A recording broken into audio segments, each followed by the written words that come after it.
everyone. I'm Jayla Nico. I recently graduated from Howard University with my Bachelor of Science in Biology with a chemistry minor, and I'll be starting pharmacy school at VCU in the fall. Thank you, Jayla. And it's Jeanne Geoffray. And I'm talking to Jayla Nico. And I just want to let you know kind of what was going on the scenes when we first met you, and then kind of talk about your educational journey since then. But Mhm. when you applied, you in school in 1 year during COVID, if I'm not mistaken, your first Yes. semester. You graduated from Benjamin Franklin High School in New Orleans.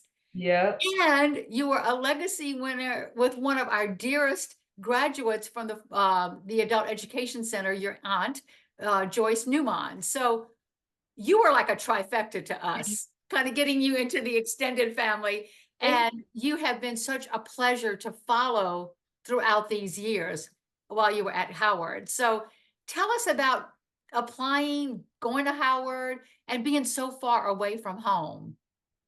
Yes, it was definitely scary at first, but I kind of did want to get away from home and just get like a new experience and get away from New Orleans for a little bit. So applying, I think I applied like first semester my senior year, and I found out later that semester, like December, that I got in, and I wasn't like too set at first, but the more research I did about Howard, I was like, okay, I really want to go here. And then I found out about the 431 exchange from my aunt, like you mentioned. So I applied to that, and that really helped like cover a lot of the costs of school because the first year I was at home, so I didn't have to like pay for dorms and everything. So that Oh, just helped me transition, like getting on the campus. how was it when you actually went to Howard? It was a big shift, like being on my own, well, kind of on my own. Like we were in dorms, so I had like everyone there, but it was a big shift, like being from on a computer in my room at New Orleans to going on campus, having to find all my classes, and being a sophomore, but not really knowing anything about the campus since I was at home. I can't even imagine. And I'm like a little wimp. I get homesick. And I don't know if you ever got homesick. Yeah, I traveled home like once in October and then again December and then maybe like March and then for the summer. Oh, but tell us about your love of biology. So yeah, I originally started at Howard as a chemistry major. And then as I went through my time, I was like, okay, I kind of want to do biology. So I did the biology major, chemistry minor route. So it's pretty similar. And also I would say, yeah, my mom and my aunt influenced me to do biology because they're into the sciences. So that kind of like influenced my decision as well. So tell us about you now going to pharmacy school. So yeah, I'm pretty excited. I'm a little nervous because we'll have to move again, so get to a new area, but I'm kind of familiar with the area because I did a summer program with the school last summer. So yeah, just like getting into like grad school because they say like your first year of pharmacy school is always the hardest, but I'm not scared. Like I'm ready for it. I feel like it's just like another experience, kind of like college. I was a little nervous, but then I got the hang of it and I really liked it. So I'm excited to do like another 4 years of school. Okay, so when you, after 4 years, will hmm you have a master's or a PhD, or what will you have? So it's called a PharmD. So I'll be a doctor of pharmacy. Dr. Nico. I can call you Yeah. with my questions. Yeah. Will you have to do any bedside patient kind of stuff, or are you strictly in the pharmacy?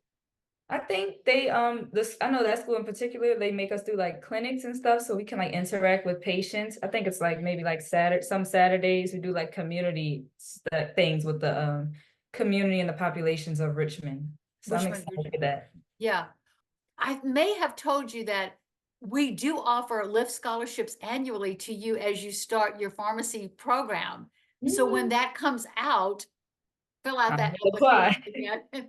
And if you could tell, Telly, what impact has the scholarships over the years meant to you? They have really, really helped, especially because I think they get awarded like the first semester, like August or September. I can't really remember.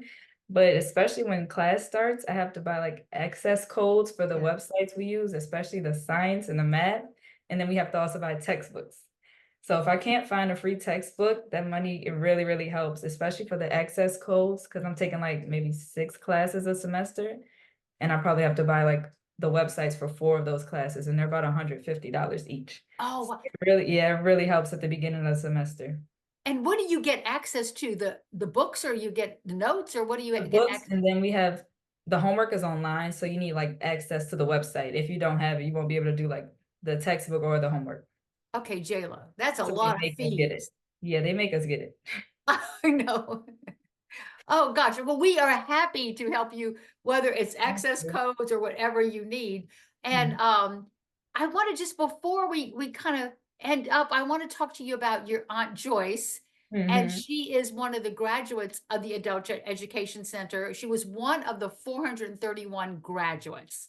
Wow. And so and she went to the school, and she has an incredible story that hopefully she'll confirm that she was Mhm.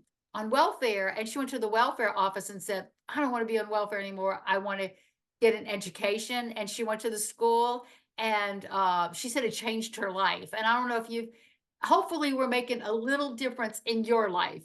So that's Definitely, what this big is all difference. about. Yeah. And she is an inspiration. I don't know if you've ever heard that story from her. I haven't heard that story, but it makes sense. I know one thing she told me that I always remember, she said, "Always pay people in cash so you'll never have to owe anybody." She said, "Everything you buy, pay it in cash." She told me she paid for the house in cash. She said, "Everything, you never have to owe anybody." So that stuck with me. Wow. And she said that when she got out, she was so happy to be making money. And I think for me, it just breaks all the stereotypes where people go, they want to be on welfare. People want to be, no, they don't, nobody wants to be on welfare. So, uh, anyway, and she's a quiet soul, and I've Mhm. gotten to know her over the years. Yeah, I I would say don't, her presence is definitely felt. yes, yeah, yeah. So, and I'm glad that with the access fees that we can make a little difference for you, and hopefully over the next 4 years. Yes, Um, definitely. Thank you. did you hear me cheering you on from Dallas, Texas, Yes, I did. when you were graduating? But Yes, yes. would before we say goodbye and then you leave us, do you have anything else you would like to say?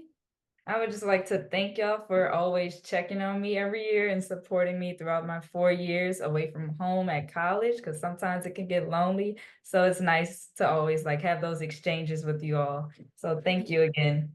You're welcome, and we love getting your updates and your pictures and stuff. So, Yes.